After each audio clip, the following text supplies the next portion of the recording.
அவங்க கல்யாணம் பிடிக்காம நடந்த கல்யாணம். அதான் ஊருக்கு மட்டும் அவங்க ஹஸ்பண்ட் அண்ட் ஒய்ஃப். மத்த இடத்துல கல்யாணம் ஆனதையே பெருசா காமிச்சுக்க மாட்டாங்க சார். இல்ல சேரன், இது ஏதோ சினிமால நடக்கிற மாதிரி இருக்கு. அதாவது நிலா அவங்க வீட்டுல ஏற்பாடு பண்ண கல்யாணம் பிடிக்காம வீட்டை விட்டு ஓடி வந்திருக்காங்க. ஹெல்ப் பண்ண உங்க தம்பிக்கு வேற வழி இல்லாம போலீஸ் ஸ்டேஷன்ல கல்யாணம் பண்ணிருக்காரு.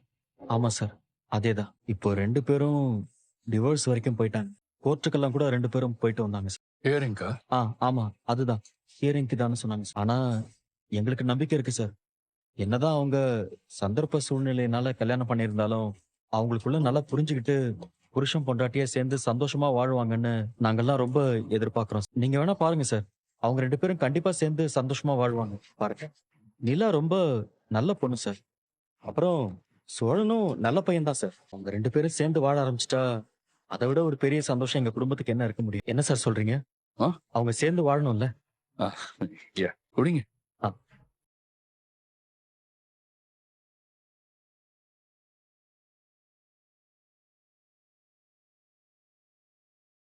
யோ என்னயா குழம்பு கூட இல்லாம வெறும் தோசை பிச்சு தின்னுன்னு இருக்க? யோ ஆ?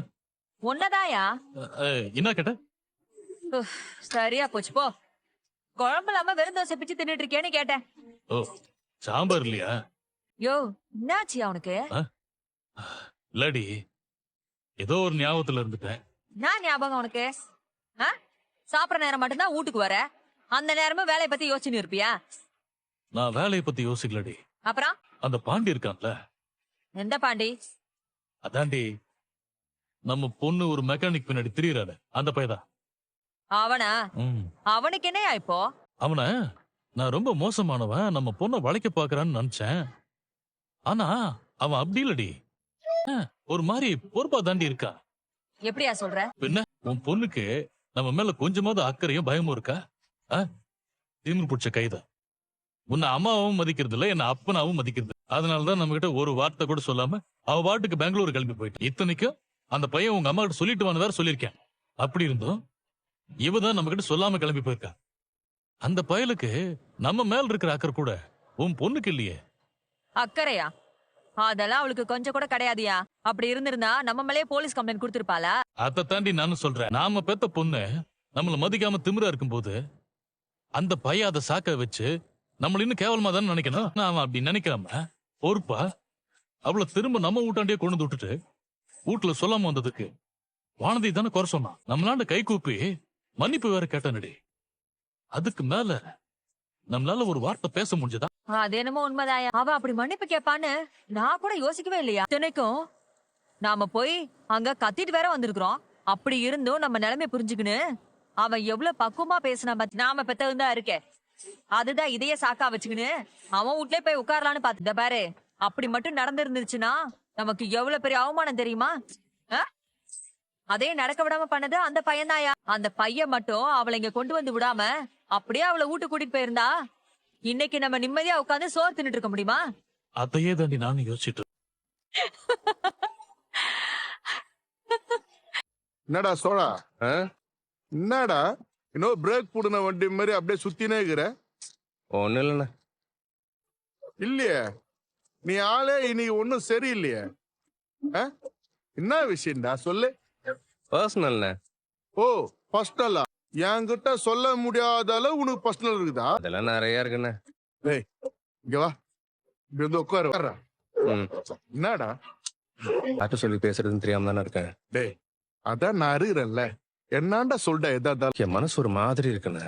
டேய், அதான் உன் முகத்தை பார்த்தாலே தெரிதற சொல்லா. என்ன பிரச்சனைன்னு சொல்டா. எனக்கு நிலாவை மிஸ் பண்ணிடுவோமோன்னு பயமா இருக்கு. என்ன ஆச்சு இப்ப? எதுக்கு இது மாதிரிலாம் பேசின? நிறைய நடந்துச்சுண்ணே. அப்படி என்னதான்டா நடந்து சொல்றா. இதுதான் விஷயமா சோழா? இதுல மொத்த பிரச்சனையுமே உண்மையில் தான்டா இருக்குது. நான் என்னென்ன பண்ணேன்? ஏன்டா நீ எதனால்டா இன்னொருத்த உள்ள வந்துடணும்னு சொல்லி பயந்து நிக்கிற? சொல்லு பாரு, உனக்கு அந்த பொண்ணை எவ்வளவு பிடிக்குன்னு எடுத்து சொல்ல வேண்டியதானே? நான் சொல்லன்னு நினைக்கிறீங்களா? அதெல்லாம் குழந்தைக்கு சொல்ற மாதிரி படிச்சு படிச்சு சொல்லிட்டேன்னு. பொண்ணெல்லாம் மனுஷன் லவ் பண்ணுவாளான்ற மாதிரி கேட்டு போயிட்டானே. ஏண்டா இதெல்லாம் எப்போ நடந்தது? அதுக்கப்புறம் உன் லைஃப்ல எவ்வளவோ நடந்துச்சு. இப்ப என்னடானா சம்பந்தமே இல்லாம உன் லைஃப்ல ஒருத்த ஸ்கோர் பண்ண பாக்குறான். உனக்கு வேற அதை நினைச்சு மனசு ரொம்ப கஷ்டமாகுது. டேய் உன் மனசுல இருக்கிறத அந்த பொண்ணுக்கு புரியுற மாதிரி தெளிவா சொல்ல வேண்டியதானே? அண்ணே நான் எல்லா வகையிலும் என் மனசுல இருக்கிறத சொல்லிட்டேன் அண்ணே. இனிமே நெஞ்ச பொழந்து தானே அதையும் பார்த்துட்டு அவ கண்டுக்காம போனாலும் அவளுக்கு என்ன பிடிக்கிற அளவுக்கு அப்படி என்கிட்ட என்ன படிச்சிருக்கனா? நல்ல வேலை இருக்கா? இல்லையே. ஒரு மொக்க கம்பெனில டிரைவரா இருக்கேன். சரி, ஓரளவுக்கு நல்ல கம்பெனில டிரைவரா இருக்கேன். பெருசா என்கிட்ட பணம் இல்ல. அவன் நினைக்கிற மாதிரி வாழ்க்கையெல்லாம் என்னால இப்ப கொடுக்க முடியாதுன்னு. பார்க்கவும் ஸ்டைலா இல்ல. சொல்லா, நீ நல்லா அந்த சினிமா ஸ்டார் மாதிரி ஸ்டைலா தான் ஆகுற. யாரு?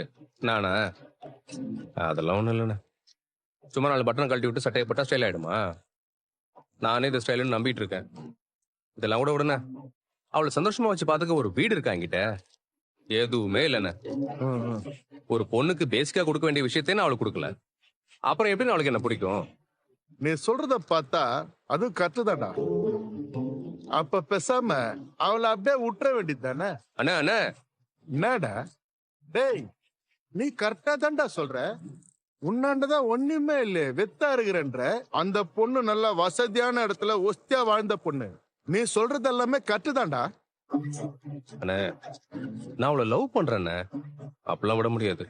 டேய், நான் ஒண்ணு சொல்லிட்டா பாரு, இப்ப இருக்கிற பொண்ணுங்களுக்கு உன்ன மாதிரி பசங்களை தானே ரொம்ப பிடிக்கும். இங்க பாரு, உன்னை பிடிக்காமையாடா வசதியே இல்லாத உன் வீட்டுல வந்து வாழ்ந்துன்னு இருக்கோம். சோழா, எப்பவுமே உன்னை நீயே குறைச்சு பாரு. கண்டிப்பா சொல்றேன், அந்த பொண்ணுக்கு உன்னை ரொம்ப பிடிக்கும்டா. நீ உன்ன பாரு, கூடி சீரா அந்த பொண்ணே வந்து உன்னை ரொம்ப பிடிக்குன்னு சொல்லும் பாரு. எப்படி சொல்லுவா பாரு. வருத்தமா இருக்கு. நான் இப்பெல்லாம் எதை நினைச்சும் வருத்தப்பட்டதே இல்லைண்ணே. சரி வாங்க. டேய் சோழா, மேடா நிலா கிளம்பலாமா? டைம் ஆயிடுச்சு. ஆ. இல்ல திவ்யா, நீங்க 2 பேரும் இங்கேயே வெயிட் பண்ணுங்க. கொஞ்சம் ஒர்க் இருக்கு. ஓகே ராகவ். என்ன ஒர்க்கு?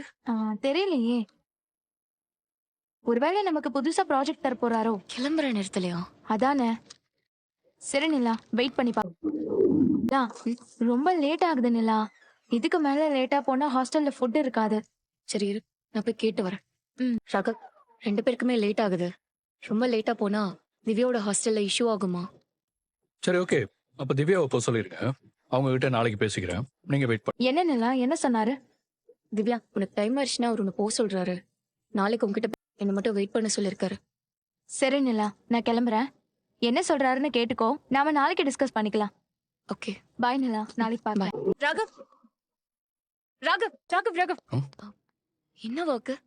இருங்க நிலா, இம்பார்ட்டன்ட் ஒர்க் தான். நான் சொல்றேன், வெயிட் பண்ணுங்க.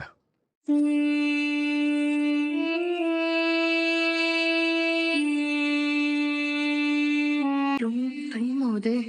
எதுக்கு இவன் மேல வெயிட் பண்ண சொல்றான்? ஹலோ சொல்லுங்க நீ. அல்லவா, இன்னைக்கு எனக்கு கொஞ்சம் ஒர்க் இருக்கு.